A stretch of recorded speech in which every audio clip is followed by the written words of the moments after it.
Good morning students. I hope आप सब लोग अच्छे होंगे। मैं हूं संजल सिंह और हम लोग पढ़ रहे हैं कोलिगेटिव प्रॉपर्टीज़। ओके, तो आज की जो कोलिगेटिव प्रॉपर्टी है वो है ऑस्मोटिक प्रेशर, और ये आपकी फोर्थ और लास्ट कोलिगेटिव प्रॉपर्टी है जो हम लोग अब तक पढ़ रहे हैं। 3 हम लोगों ने पढ़ा था। क्या क्या? पहला हमने पढ़ा था relative lowering of vapour pressure, second हमने पढ़ा elevation in boiling point, third क्या था डिप्रेशन इन फ्रीजिंग पॉइंट, और फोर्थ है आपका ऑस्मोटिक प्रेशर। ठीक है, तो ये आपका लास्ट है। इसके बाद हम लोग दूसरा टॉपिक पढ़ेंगे। ठीक है, तो चलिए स्टार्ट करते हैं ऑस्मोटिक प्रेशर। अब ऑस्मोटिक प्रेशर को समझने के लिए आपको समझना पड़ेगा ऑस्मोसिस, और ऑस्मोसिस को समझने के लिए आपको थोड़ा समझना पड़ेगा डिफ्यूज़न क्या होता है। ठीक है, तो चलिए डिफ्यूज़न को समझते हैं पहले, उसके बाद आपको हम ऑस्मोसिस बताएंगे। ठीक है, तो डिफ्यूज़न को समझते हैं पहले, डिफ्यूज़न क्या होता है। ठीक है ना, और इस जो भी कॉन्सेप्ट हैं ये मूवमेंट ऑफ पार्टिकल्स पे, मूवमेंट ऑफ सॉल्यूट सॉल्वेंट पे डिपेंडेंट है। ठीक, तो चलिए एक एक्टिविटी के थ्रू इसको समझते हैं। एक बड़ा सा बीकर लेते हैं, इस तरह से एक बड़ा सा बीकर लेना है आपको। ठीक है, एक बड़ा सा बीकर लेना है और इसमें आपको कंसंट्रेट कॉपर सल्फेट यहाँ तक आपको फिल कर देना है। क्या फिल कर देना है आपको? यहाँ पे कॉन्क CH4 ये फिल कर देना है। इसको आप और भी कई तरीके से समझ सकते हैं। ठीक है ना, जिसका कलर डीप ब्लू होता है, यहाँ पे कर देना है। उसके बाद इसके ऊपर जो है, इसके ऊपर धीरे धीरे आपको वाटर या फिर डाइल्यूट कॉपर सल्फेट, यहाँ से वाटर या फिर वाटर भी कर सकते हैं या फिर डाइल्यूट CH4 आपको फिल करना है। ठीक है, तो सपोज करिए यहाँ तक था, ये यहाँ तक है और इसके ऊपर आपने इस तरह से ये भर दिया। ठीक है ना, ध्यान रखिएगा। ये क्या था आपका? ये आपका एक तरह से सॉल्यूट है और ये आपका क्या है? सॉल्वेंट है। ये आपका सॉल्वेंट है।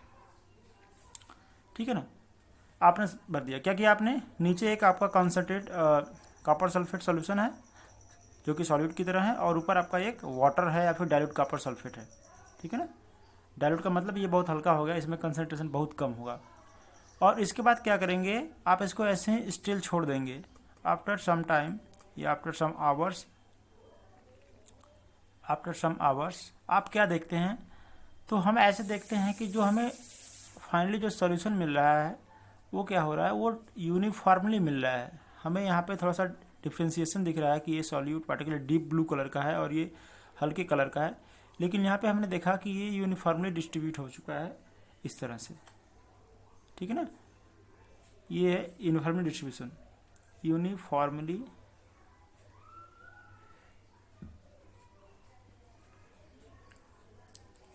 डिस्ट्रीब्यूटेड। ठीक है ना, तो हुआ क्या यहाँ पे जो सॉल्वेंट थे ये इस तरह से इधर मूव किए और ये जो आपका सॉल्यूट था इस तरह से यहाँ मूव किया। हमने कुछ किया नहीं, आपने कोई एक्सटर्नल फोर्स अप्लाइड नहीं किया, बस आपने इसको ऐसे इस तरह से सिचुएशन बना के इसको छोड़ दिया। ठीक है, आप ये कह सकते हैं कि इसका कंसंट्रेशन ज़्यादा था, ये कंसंट्रेशन ज़्यादा था, इसका कंसंट्रेशन स्लो था। ठीक है ना, कम या ज़्यादा था। लेकिन कुछ देर बाद हम ये देखते हैं कि जो भी सॉल्यूशन बना हुआ है डीप ब्लू कलर का, सपोज करिए डीप ब्लू कलर का है, तो ये पूरे सिस्टम में आपका जो पूरा सिस्टम था जो आपने बीकर देखा तो उसमें यूनिफॉर्मली डिस्ट्रीब्यूट हो गया। ठीक है ना, तो यहाँ पे क्या देखा हमने कि ये सेल्फ मिक्सिंग हो रही है। ऐसा हुआ क्यों? ऐसा इस तरह से हुआ कि जो कॉपर के आयंस थे, कॉपर के आयंस और सल्फेट के आयंस थे, ठीक है ना, ये स्लोली मूव कर रहे थे यहाँ से इसमें, और यहाँ पे जो कॉपर सल्फेट के आयंस थे इस सॉल्यूट के, ये भी मूव कर रहे थे यहाँ पे इसमें। और धीरे धीरे मूवमेंट क्या हुई, ये मूवमेंट तब तक होती रही जब तक कि दोनों के कंसंट्रेशन या दोनों की तरफ जो मॉलिक्यूल्स थे वो इक्विलिब्रियम में नहीं आ गए।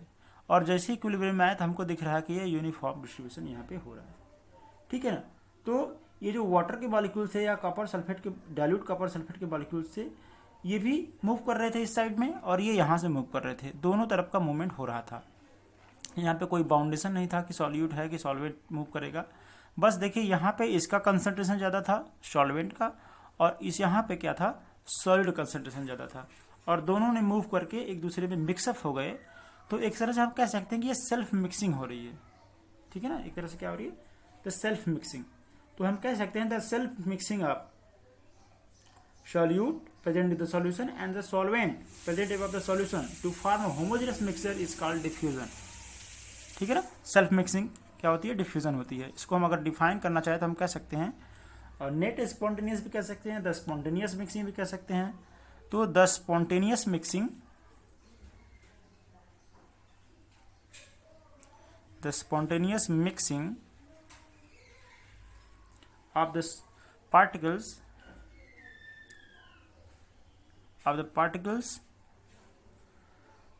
of the solute particles of the solute, ठीक है ना, and the solvent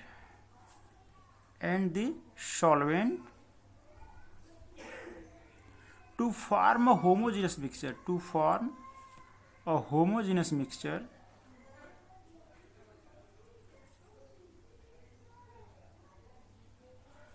is called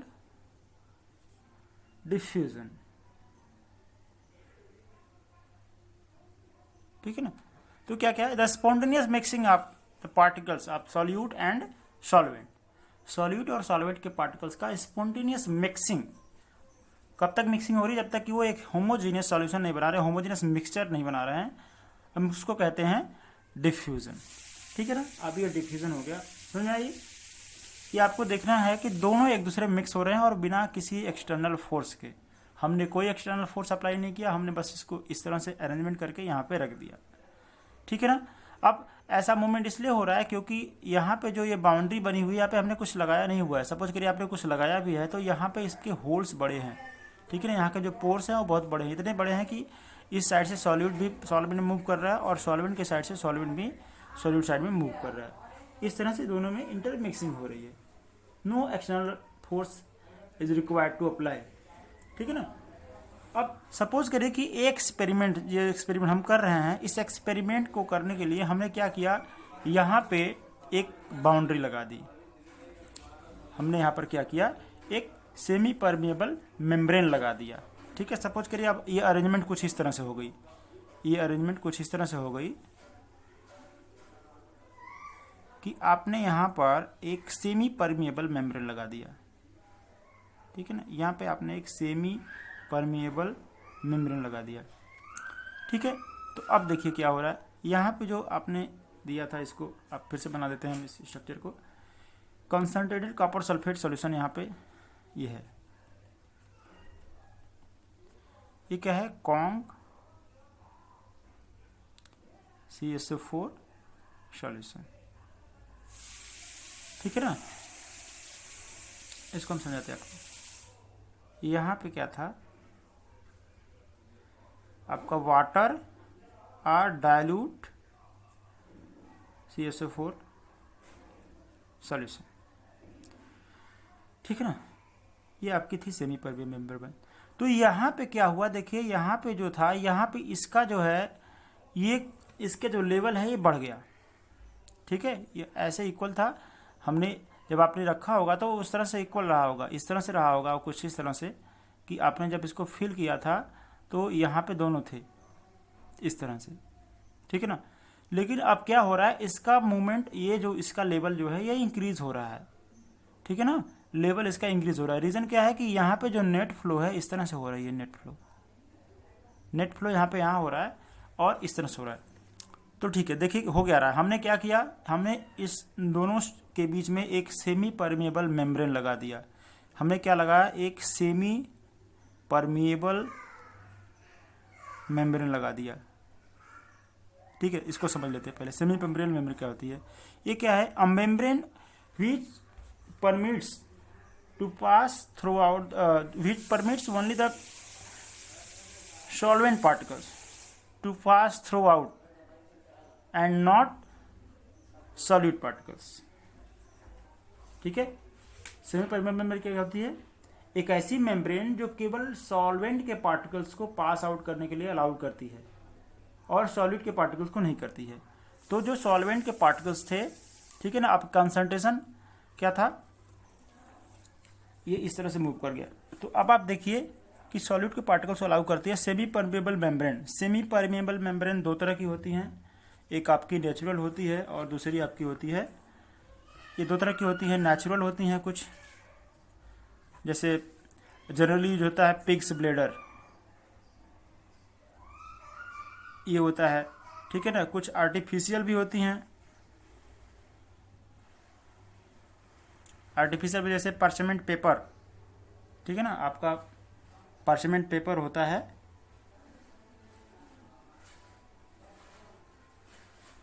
ये यूज होता है। दूसरा उसके बाद और भी कई सारे होते हैं, जैसे आपका सेलोफेन होता है, सेलोफेन होता है। उसके बाद copper ferrocyanide, silicates of iron, cobalt, nickel, ये सारी चीज़ें होती हैं। तो ये सब as a artificial semi permeable membrane use होती हैं। और नेचुरल मेम्ब्रेन में पिग्स ब्लेडर होता है, उसके साथ साथ एनिमल्स और प्लांट के और भी बहुत सारे उसकी जो सेल वॉल होती है उसको यूज किया जाता है as a semi permeable membrane. तो हमें समझना ये है कि सेमी परमेबल मेम्ब्रेन की जो प्रॉपर्टी है वो क्या है यहाँ पे। तो सेमी परमेबल मेम्ब्रेन की जो प्रॉपर्टी है वो यहाँ पे ये है कि आपका semi permeable membrane only allows solvent particles to move through the membrane, ठीक है ना। ऐसा क्यों हो रहा है कि सॉलिड पार्टिकल्स ही मूव कर रहे हैं, सॉल्वेंट पार्टिकल्स ही मूव कर रहे हैं। रीज़न ये है कि ये इसके पोर्स जो है बड़े छोटे छोटे हैं, ठीक है ना, इसके पोर्स जो है बहुत ही छोटे छोटे हैं, और इन पोर्स में आप सॉल्वेंट के पार्टिकल्स को अलाउड नहीं कर पा रहे हैं, ठीक है ना। तो सॉल्वेंट के पार्टिकल जब आप अलाउड नहीं कर पा रहे तो सॉल्वेंट के पार्टिकल अलाउड करें, सॉल्यूट पार्टिकल्स नहीं मूव कर पा रहे हैं, ठीक है ना, सॉल्वेंट के पार्टिकल्स मूव कर रहे हैं, ठीक है। तो अब इसमें क्या हो रहा है कि जो लोअर कंसंट्रेशन था वहां से हायर कंसंट्रेशन की तरफ मूव कर रहा है सॉल्वेंट पार्टिकल्स, ठीक है ना। अब क्योंकि कंसंट्रेटेड जो था वहां पे तो सॉलिड पार्टिकल्स होंगे ज़्यादा। कंसंट्रेटेड, किसी भी सॉल्यूशन में कंसंट्रेटेड होने का मतलब क्या है कि वहां पे number of moles of solute जो होंगे ज़्यादा होंगे, ठीक है ना। आप सॉल्यूट ज़्यादा होंगे और सॉल्वेंट आपका उसके कंपेरिजन में कम होगा। इट मीन्स रेशियो जो होगा उसका थोड़ा अलग होगा। लेकिन जो डाइल्यूट होता है या फिर वाटर या बहुत कहते हैं आप हल्का होता है, वहाँ पे क्या होता है सॉल्यूट के पार्टिकल्स बहुत कम होते हैं, ठीक है। जैसे हम कह दें कि आपने 1 ग्लास वाटर में 100 ग्राम शुगर मिक्स करके एक शरबत बनाया हुआ है घोल, और दूसरे एक 1 ग्लास में आपने ओनली 5 ग्राम या 10 ग्राम आपने शुगर मिक्स करके बनाया हुआ है। तो जो 10 ग्राम आपने मिक्स किया है वो क्या होगा, एक डाइल्यूट की तरह होगा, बहुत हल्का होगा वहाँ पे, क्योंकि वहाँ पे सॉल्यूट के पार्टिकल्स कम हैं। तो अब क्या यहाँ पे हो रहा है कि जो सॉल्यूट के पार्टिकल्स थे वो कंसंट्रेटेड से यहाँ पे मूव नहीं कर पा रहे हैं, ठीक है ना। ये क्या कर रहे हैं, मूव नहीं कर पा रहे हैं, ठीक। अब केवल सॉल्वेंट पार्टिकल्स को मूव कर रहे हैं। तो हम कह सकते हैं यहाँ पे जो हो रहा है ये ऑस्मोसिस हो रहा है। अब ऑस्मोसिस को डिफाइन कैसे करेंगे, the net flow of the solvent molecules from the solvent to the solution are from a less concentration solution to the more concentrated solution through a semi permeable membrane is called osmosis, ठीक है। क्या कहा मैंने, the net spontaneous flow of the solvent molecules from the solvent, ठीक है, from the solvent to the solution are from less concentrated solution to a more concentrated solution, from a less concentrated solution to a more concentrated solution is called osmosis, okay। क्या होता है osmosis. जैसे बहुत सारे इसके applications है, बहुत सारे एग्जांपल्स है। जैसे सपोज करिए आपने एक एग लिया और एग को उसके सेल, उसकी जो आउटर सेल थी उसकी कवरिंग को हटा दिया आपने, ठीक है ना। आपने एक एग लिया, ठीक है ना, और उसके कवरिंग को रिमूव कर दिया, रिमूव द कवर कर दिया। उसके बाद आपने उसको दो तरह के सॉल्यूशन में रखा, ये ऑस्मोसिस को समझा रहे हैं। आपने दो तरह के सॉल्यूशन में रखा, एक क्या था, आपका वाटर था, आपने वाटर में रखा उसको कुछ इस तरह, सपोज करिए ऐसे वो बन रहा है, और दूसरा आपने रख दिया किसमें, NaCl के सॉल्यूशन में। यहाँ पे क्या है, ये NaCl है, ठीक है ना, NaCl सॉल्यूशन है और ये वाटर है, ठीक। अब यहाँ पे क्या हो रहा है, यहाँ पे क्या हो रहा है, ये स्वेल हो जा रही है, और यहाँ पे क्या हो रहा है, ये श्रिंक हो जा रही है। ठीक है ना, यहाँ पे क्या हो रहा है, ये श्रिंक्स हो जा रही है, ऐसे RIN की श्रिंक हो जा रही है। ठीक है, तो दोनों में रीज़न क्या है, देखिए श्रिंक हो जा रही है, स्वेल हो जा रही है, क्या रीज़न है कि यहाँ पे जो था आपका, ये जो एक सेल थी, इसके ऊपर कैल्शियम कार्बोनेट कवरिंग लगी होती है, इसलिए उसको हमने रिमूव कर दिया है। तो यहाँ पे क्या था, अंदर का जो कंसंट्रेशन था वो बाहर की कंसंट्रेशन से ज़्यादा था। ठीक है, यहाँ पे कंसंट्रेशन ज़्यादा था, मोर कंसंट्रेशन, और ये क्या है, लेस कंसंट्रेशन। तो अब क्या होगा, यहाँ पे यहाँ के जो सॉल्वेंट के मॉलिक्यूल्स हैं वो क्या करेंगे, मूव करना शुरू करेंगे। इसमें मूव किए हैं इसमें, तो जब इसमें अंदर मूव करेंगे तो क्या हो जाएगा, ये स्वेल हो जाएगा। यहाँ पे क्या है, यहाँ पे जो आउटर कंसंट्रेशन है, जो NaCl सॉल्यूशन कंसंट्रेशन है, वो क्या है, इससे ज़्यादा है, अंदर के कंसंट्रेशन से ज़्यादा है। ये मोर कंसंट्रेटेड है और ये लेस कंसंट्रेटेड है, इसके अंदर का था उतना ही, लेकिन यहाँ पे हमने क्या किया, NaCl सॉल्यूशन में सॉलिड पार्टिकल्स मिला करके उसको कंसंट्रेटेड कर दिया। तो अब क्या हो रहा है कि यहाँ पे लेस कंसंट्रेशन होगा और आउटर में कंसंट्रेशन क्या हो गया, ज़्यादा हो गया। तो मूवमेंट क्या होगा, movement of particles, movement of molecules from lower concentration to higher concentration. तो यहाँ से क्या होगा, ये बाहर, यहाँ के जो कंसंट्रेशन होगा, जो भी वाटर्स होंगे अमाउंट, वो बाहर चली जाएगी, और ये क्या होगा, श्रिंक हो जाएगा। ठीक है ना, ये क्या होगा, सॉरी, ये क्या होगा, श्रिंक हो जाएगा। तो ऑस्मोसिस को समझना यहाँ से थोड़ा आसान है। अब देखिए दो चीज़ें यहाँ पे हैं। यहाँ पे क्या हो रहा है कि आउटर साइड से जो सॉल्वेंट पार्टिकल्स हैं वो अंदर आ रहे हैं। ठीक है ना, आउटर साइड से, इसमें से ये एक आपका जो ये है, इस तरह की ये जो बाउंड्री है, ये एक तरह से सेमी परमेबल मेम्ब्रेन की तरह वर्क कर रही है। ठीक है ना, ये सेमी परमेबल मेम्ब्रेन की तरह वर्क कर रही है यहाँ पर भी। तो इसने क्या किया, इस सेमी परमेबल मेम्ब्रेन ने आउट से सॉल्वेंट पार्टिकल्स को अंदर आने के लिए अलाउड किया। तो whenever the membrane allowed outside particle to inside is called endosmosis. क्या कहते हैं इसको, एंडोस्मोसिस। जब बाहर के solvent particles semi permeable membrane के थ्रू अंदर आते हैं और उसको स्वेल कर देते हैं, तो उसको हम लोग बोलते हैं एंडोस्मोसिस। और जब कभी भी सेमी परमेबल मेम्ब्रेन के थ्रू जो मॉलिक्यूल्स होते हैं वो बाहर जाते हैं, सॉल्वेंट मॉलिक्यूल जो बाहर जाते हैं, आउट इसकी सराउंडिंग में जाते हैं, तो उस कंडीशन में क्या होता है कि ये जो आपकी जो सेल होती है, या जो भी आप बॉडी इसको इस पर आप एक्सपेरिमेंट कर रहे हैं, वो श्रिंक कर जाती है, और उस मेथड को हम कहते हैं, उस ऑस्मोसिस को हम कहते हैं एक्सॉस्मोसिस। ओके ना, एक्सॉस्मोसिस और एंडोस्मोसिस, दो तरह के ऑस्मोसिस आपने समझ ली। यहाँ पे क्या हो रहा है, एंडोस्मोसिस हो रहा है, यहाँ पे क्या हो रहा है, एक्सोस्मोसिस हो रहा है। समझ रहे ना, ये इस तरह से। जैसे अगर आप एक रॉ मैंगो लेते हैं, रॉ मैंगो लिया आपने, एक NaCl के सॉल्यूशन में रख दिया, ठीक है ना, तो क्या होगा, ये श्रिंक हो जाता है। ऐसा कब होता है, जैसे पिकल्स में, पिकल्स जब आप बनाते हैं, अचार बनाते हैं, तो उसमें क्या होता है, साल्ट होता है, और जब उस साल्ट में मिक्स होता है तो साल्ट का कंसंट्रेशन ज़्यादा है, इसलिए, और मैंगो के अंदर का जो वाटर है वो वाटर है, डाइल्यूटेड है, तो क्या करता है, मैंगो के अंदर का वाटर वो एब्जॉर्ब कर लेता है। आप ये कह सकते हैं कि मैंगो के अंदर से जो वाटर है वो मूव करके चला जाता है साल्ट में, और फिर क्या होता है, आपका जो मैंगो होता है वो श्रिंक हो जाता है। ठीक है ना, इस तरह से ही कभी आप देखेंगे वेजिटेबल्स होते हैं, फ्लावर्स होते हैं, अगर वो हल्के सूखने लगते हैं तो हम उनको क्या करते हैं, थोड़े से उनको वाटर में, पानी में भिगो देते हैं। होता क्या है वहाँ पे कि अंदर का उनकी कंसंट्रेशन क्या है, वाटर के बाहर जाने की वजह से ये जो वेपराइज हो रही है, ठीक है, वो कम हो जाता है। और जैसे हम वाटर में उनको भिगोते हैं या करते हैं तो क्या होता है, अंदर कंसंट्रेशन कम है, ज़्यादा है, बाहर का कम है, तो बाहर से वाटर क्या होते हैं, उनके अंदर मूव कर जाते हैं थ्रू ऑस्मोसिस।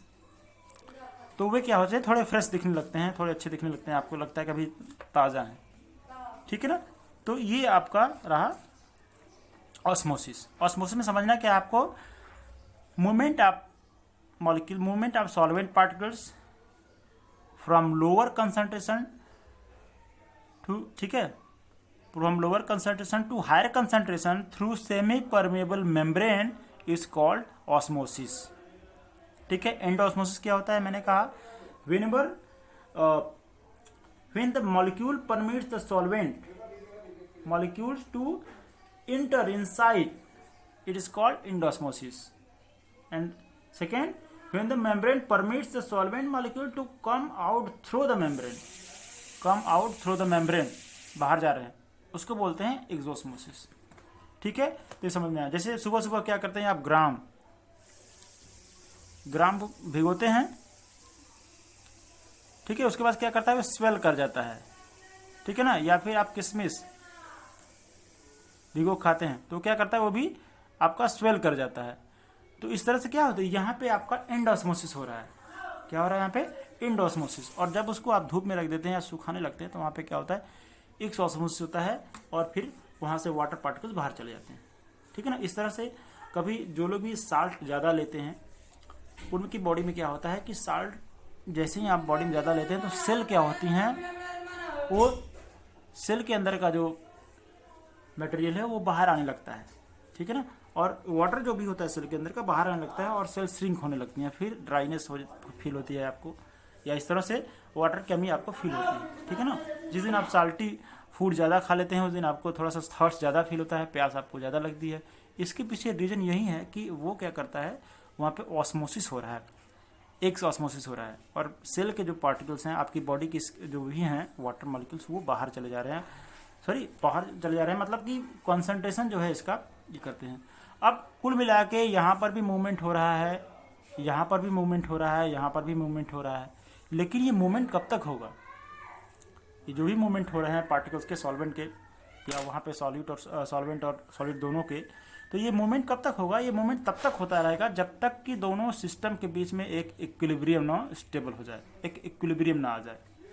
ठीक है ना, ऐसा नहीं कि यहाँ पे जो स्वेल कर रहा है तो स्वेल करता ही चला जाएगा, स्वेल करता ही चला जाएगा, नहीं, ये तब तक स्वेल करता रहेगा जब तक कि इसके अंदर का कंसंट्रेशन इसके आउटर के कंसंट्रेशन से के इक्वल ना हो जाए। जैसे ही आउटर कंसंट्रेशन के इक्वल होगा ये स्वेलिंग स्टॉप हो जाएगी। यहाँ पे क्या हो रहा है, यहाँ से भी अंदर से बाहर जाएगा, लेकिन तब तक जाता रहेगा जब तक कि अंदर का और बाहर का कंसंट्रेशन इक्वल ना हो जाए। जैसे ही दोनों का कंसंट्रेशन इक्विलिब्रियम में आएगा ये स्टॉप हो जाएगा। ठीक है ना, ये कंटिन्यूअस तब तक रहेगा जब तक कि दोनों के सिस्टम का इक्विलिब्रियम होना हो जाए। यहाँ पे देखिए, यहाँ पे जैसे हो रहा है, मैंने कहा था, ठीक है, तो ये वाटर था, ये यहाँ तक था और ये कंसंट्रेटेड था।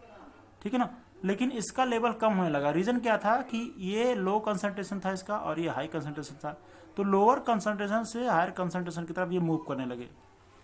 क्यों, क्योंकि सेमी परमेबल मेम्ब्रेन है, इधर से तो इधर मूव नहीं कर पाएंगे, ये मूवमेंट होगा नहीं, केवल सॉल्वेंट पार्टिकल्स ही मूव करेंगे। तो सॉल्वेंट पार्टिकल्स इधर ज़्यादा हैं, इधर भी होंगे बहुत नाम मात्र के, थोड़े बहुत मूव कर सकते हैं, हम 100% नहीं कर सकते, लेकिन मैक्सिमम क्या होगा आपके यहाँ से लोअर कंसंट्रेशन से हायर कंसंट्रेशन में मूव करेंगे और आपको इसका लेवल बढ़ता हुआ दिखेगा, ये इसका लेवल बढ़ता हुआ दिखेगा। ठीक है ना, तो ये आपका रहा ऑस्मोसिस और एक्सोस्मोसिस और एंडोस्मोसिस, दोनों में डिफरेंस आप याद कर लेंगे, ये दोनों में डिफरेंस क्या होता है। मैंने आपको बताया सेमी परमेबल मेम्ब्रेन क्या होती हैं, तो semi permeable membrane are membrane which allows only solvent molecules to pass through them not to solute. Okay, वो दो तरह की होती हैं, नेचुरल होती हैं और आर्टिफिशियल। नेचुरल का मतलब होता है semi permeable membrane made up of some vegetable membranes and animal membranes which are found just under the outer skin of the animals and plants. Okay ना, जैसे पिग्स ब्लैडर जो है ये मोस्ट कॉमनली यूज होता है, ये pigs bladder जो होता है मोस्ट कॉमनली यूज होता है एनिमल सेल मेम्ब्रेन में। और आर्टिफिशियल की बात करें तो इसमें परसेमेंट पेपर होता है, सेलोफोन होता है, उसके साथ साथ आप copper, ferrocyanide, silicates of iron, cobalt, Nicholls, ये बहुत सारी चीज़ें होती हैं। फ्रेशली प्रेसिपिटेटेड इनऑर्गेनिक सब्सटेंसेस बहुत सारे होते हैं, तो ये सारी चीज़ें इसमें ही होती हैं। ठीक है ना, तो आपको ये एंडोस्मोसिस समझ में आ गया, एक्सोस्मोसिस समझ में आ गया। अब हमको समझना है ऑस्मोटिक प्रेशर।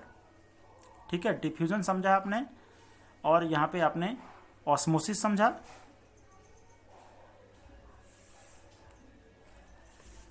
ऑस्मोसिस समझ लिया आपने, उसके साथ साथ आपने समझा एंडोस्मोसिस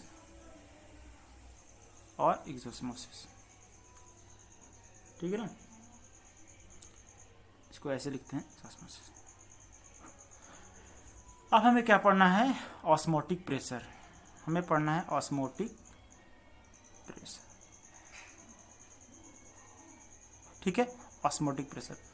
दोनों में डिफरेंस याद रखना है आपको। डिफ्यूजन और ऑस्मोसिस में क्या डिफरेंस है? तो डिफ्यूजन में क्या होता है, आप ये भी कह सकते हैं कि डिफ्यूजन में there is no any membrane, there is self mixing of solute into solvent and solvent into solute. But in case of osmosis only solvent particles move into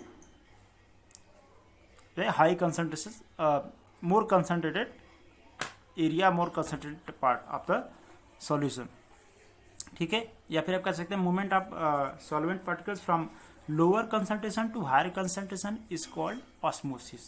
ठीक है, जहाँ पे श्रिंकेज वाली बात आती है आप वही कर सकते हैं। जैसे कुछ भी सूखता है आपका, अगर सूख रहा है, फ्लावर्स हैं, लीव्स हैं, सूख रही, तो वो एक तरह से एंडोस्मोसिस नहीं होता है, वहाँ पे एक्सोस्मोसिस होता है, क्योंकि बाहर उसके निकलते रहते हैं पार्टिकल्स। बाहर कंसंट्रेशन क्या होता है आपका ज़्यादा होता है, तो उसको मेंटेन करने के लिए वो निकलती रहती है। ठीक है ना। एक सेल इस तरह से एनिमल सेल भी होती है, अगर आप उसको कंसंट्रेटेड सॉल्यूशन में रखते हैं तो श्रिंक हो जाती है, या उससे जितना कंसंट्रेशन एक के अंदर है उससे कम कंसंट्रेशन में रखते हैं, जैसे वाटर में, तो क्या होता है वो स्वेल कर जाती है। तो ये सारी चीज़ें होती रहती हैं। ठीक है ना। चलिए तो ऑस्मोटिक प्रेशर देखते हैं, ऑस्मोटिक प्रेशर क्या होता है। ठीक, ऑस्मोटिक प्रेशर को समझने के लिए एक अरेंजमेंट बनाते हैं हम। ऑस्मोटिक प्रेशर क्या होता है, एक अरेंजमेंट बनाते हैं इस तरह से। ठीक है ना, सेम चीज़। अब यहाँ पे क्या किया आपने, यहाँ पे हमने दो तरह के बीकर लिए, दो तरह के बीकर लिए हैं हमने यहाँ पे, जिनको एक साथ हमने कनेक्ट कर दिया है। और सपोज करिए एक ही बीकर है, लेकिन हमने इसको यहाँ पे डिवाइड कर दिया है सेमी परमिएबल मेम्ब्रेन से। ये क्या है आपका सेमी परमिएबल मेम्ब्रेन है। ठीक है ना। और यहाँ पे हमने एक लगा दिया है पिस्टन, यहाँ पे हमने एक लगा दिया है पिस्टन। ठीक है ना। ठीक, अब आपका देखिए ये आपका सॉल्वेंट है और ये आपका सॉल्यूशन है।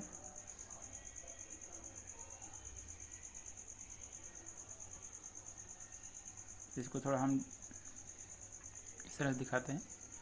ठीक है, बीच में क्या लगा है, सेमी परमेबल मेम्ब्रेन लगी है, जिसका काम है कि केवल सॉल्वेंट पार्टिकल्स को अलाउड करेगी मूव करने के लिए, और किसी को अलाउड नहीं करेंगे। ठीक है ना। यहाँ पे कुछ नैरो ट्यूब के थ्रू इसको ब्लॉक कर दिया गया है, नैरो ट्यूब के थ्रू इसको ब्लॉक कर दिया गया है। ठीक है ना। तो अब जैसे क्या होता है, यहाँ पे क्या होगा आप सोचिए, ये सॉल्वेंट है और ये सॉल्यूशन है। तो जनरली सिंपली क्या होना चाहिए कि यहाँ पे जो सॉल्वेंट पार्टिकल्स है ये मूव करेंगे सॉल्यूशन में, मूव करेंगे। ठीक है, कोशिश करेंगे ये मूव करेंगे। लेकिन हमने क्या किया कि इस पिस्टन के थ्रू ऐसा क्यों हो रहा है, क्योंकि यहाँ का प्रेशर जो है इस प्रेशर से ये अपना एक जो उसका सॉल्वेंट का प्रेशर है उसकी वजह से इसके थ्रू मूव करके जा रहा है। अब हमने क्या किया, यहाँ से पिस्टन को दबाना शुरू किया। ठीक है, पिस्टन को दबाना शुरू किया। तो जब आप पिस्टन को दबाएंगे तो इसमें क्या होगा, प्रेशर बनेगा, और इस प्रेशर की वजह से एक फोर्स डेवलप होगा, जो कि यहाँ से सॉल्वेंट की एंट्री को semi permeable membrane solution stop करेगा या स्टॉप करने की कोशिश करेगा। ठीक है, अब जो यहाँ से यहाँ पे आ रहा है इसका कुछ अपना फोर्स होगा, कुछ प्रेशर होगा, जिसकी वजह से ये सेमी परमेबल मेम्ब्रेन को क्रॉस कर रहा है। तो हमने क्या किया, यहाँ से पिस्टन के थ्रू प्रेशर बढ़ा करके, प्रेशर इंक्रीज करके क्या किया, इसके परमिशन को स्टॉप कर दिया, इसके परमिशन को स्टॉप कर दिया। ऐसे इजीली जा रहा था। ठीक है ना, ऐसे इजीली क्या हो रहा था, जा रहा था। जैसे आप सपोज करिए एक सिरिंज थी, सिरिंज है, सिरिंज में आप मेडिसिन या वाटर ही इसको अंदर करते हैं तो क्या होता है, आप अंदर के प्रेशर को लो करते हैं तब बाहर का प्रेशर ज़्यादा होता है और फिर वो इजीली फ्लो करता जाता है। ठीक है ना। या फिर किसी स्ट्रिप के थ्रू या किसी छोटी पतली सी पाइप के थ्रू अगर आप अंदर से फूंक लगा रहे हैं उसको बाहर के लिए, तो अगर और बाहर से आप एक दूसरे हाथ से फिंगर रख दें या कोई और आके उसको पकड़ लेता है, फिंगर रख देता है, तो क्या होता है, वो स्टॉप हो जाता है। तो यहाँ पे भी कुछ इस तरह से ही है कि यहाँ के मूवमेंट जनरली क्या होना चाहिए, इस तरफ इस साइड का मूवमेंट इस साइड में होना चाहिए। लेकिन हमने क्या किया, पिस्टन लगा करके इसके मूवमेंट को, अभी पिस्टन लगाया हमने, एटमॉस्फेरिक प्रेशर जो होता है PATM, ठीक है, दोनों का इक्वल था, लेकिन इक्वल होने के बाद भी यहाँ के जो सॉल्वेंट पार्टिकल्स है इस मेम्ब्रेन के थ्रू इसमें मूव कर रहे थे। अब हमने क्या किया, यहाँ पे एक प्रेशर लगा दिया, उस प्रेशर को हम पाई बोल के नाम से डिनोट करते हैं, जिसको हम लोग बोलते हैं ऑस्मोटिक प्रेशर। ठीक है, the pressure which stop the movement of solvent particles into solution through semi-permeable membrane is called osmotic pressure, or the pressure which try to stop or which stop the process of osmosis is called osmotic pressure। वो pressure जो यहाँ पे क्या कर रहा है, इस osmosis की प्रोसेस को रोक दे रहा है, उसको हम लोग बोलते हैं ऑस्मोटिक प्रेशर। ठीक है ना, इसको डिफाइन कर देते हैं। तो the minimum excess pressure, the minimum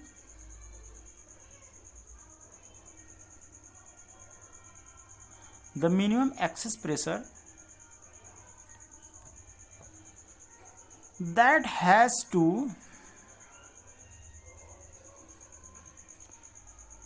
applied on the solution side to prevent या फिर स्टॉप लिख सकते हैं, to prevent the entry of solvent into the solution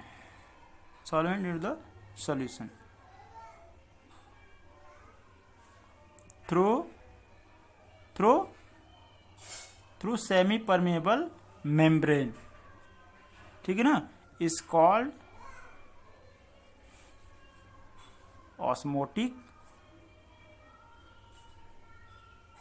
pressure। तो वो प्रेशर जिसके थ्रू हमने क्या किया, इस सॉल्वेंट पार्टिकल्स को मूव करने से through semi permeable membrane stop कर दिया, उसको हम लोग बोलते हैं ऑस्मोटिक प्रेशर। ठीक है ना। अब अभी क्या हो रहा है, रिवर्ट। अब इस प्रेशर को अगर हम इंक्रीज कर दें, ठीक है, देखिए अगर इस प्रेशर को हम इंक्रीज कर देते हैं तो क्या हो जाता है, ठीक है ना। If pressure increases, if pi या फिर प्रेशर इंक्रीजेस को एक्चुअली ऑस्मोटिक प्रेशर बोलते हैं, increases reverse osmosis takes place. अगर हम इसके यहाँ पे प्रेशर को बढ़ा देते हैं तो कौन सी प्रोसेस हो जाएगी, रिवर्स ऑस्मोसिस। आरओ आपने सुना होगा, कैंट आरओ।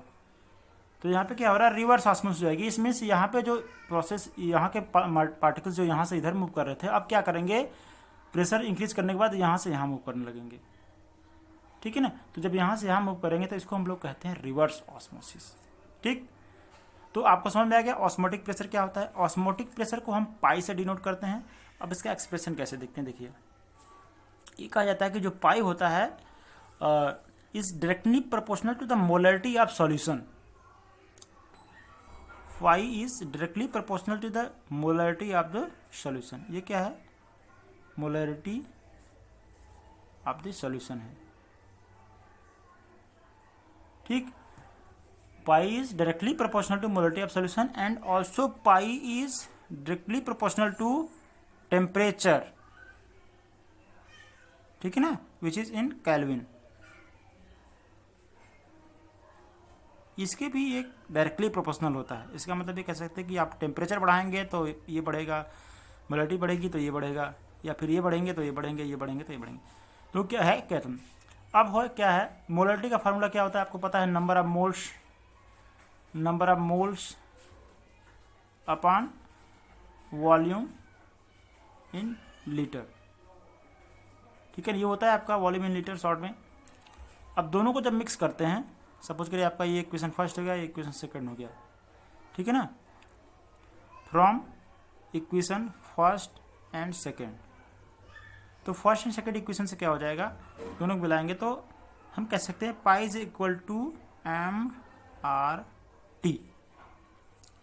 क्या मिला हमें, एम आर टी। ठीक है, जहाँ पे टी, पाई क्या है, ऑस्मोटिक प्रेशर है। पाई क्या है आपका, ऑस्मोटिक प्रेशर है।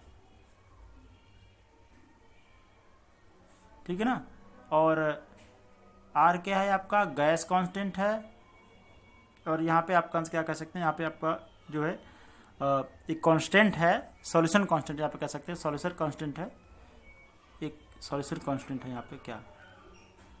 और इसकी वैल्यू हम इस केस में लेंगे 0.0821 ग्राम एटमॉस्फेरिक लीटर पर मोल, इसका लेंगे। उसके बाद टी क्या है आपका, टेम्परेचर है, एब्सोल्यूट टेम्परेचर। एब्सोल्यूट टेम्परेचर का मतलब केल्विन में है, ये आपका एब्सोल्यूट टेम्परेचर है, ठीक है ना। अब अगर हम देखें तो मोलरिटी क्या होती है, number of moles upon volume in litre, तो हम इसको ऐसे कर सकते हैं N/V/RT, ठीक है। या फिर इसको ऐसे कर सकते हैं तो 5V = nRT, ठीक है। ये आपका ये भी सॉल्यूशन बन गया फार्मूला nRT। अब इसको आप मिलाएंगे, कंपेयर करेंगे तो ये गैस कांस्टेंट की तरह है, PV = nRT। ये क्या है, प्रेशर है, ठीक है ना। पाई क्या है, प्रेशर है, ये V, PV = nRT। यहाँ पे P लिख दीजिए, बस ओनली P लिखिए, और फिर VV = nRT आएगा गैस की तरह, गैस लॉ की तरह, ठीक है ना। अब इसको हम लोग वांट ऑफ इक्वेशन कहते हैं, इसको कहते हैं want of equation for dilute solution, want of equation for dilute solution कहते हैं, ठीक है ना। अब इसी के बेस पे हम क्वेश्चन सॉल्व करेंगे, और अभी भी बहुत सारी चीज़ें बतानी है आपको। कुछ टाइप्स ऑफ सॉल्यूशन है, isotonic solution, hypotonic solution, hypotonic solution, ये सारी चीज़ें बतानी है, उसको हम लोग डिस्कस करेंगे नेक्स्ट वीडियो में। ओके, अभी के लिए इतना ही, और कुछ न्यूमेरिकल्स भी हम सॉल्व करेंगे लेकिन नेक्स्ट वीडियो में। Thank you so much.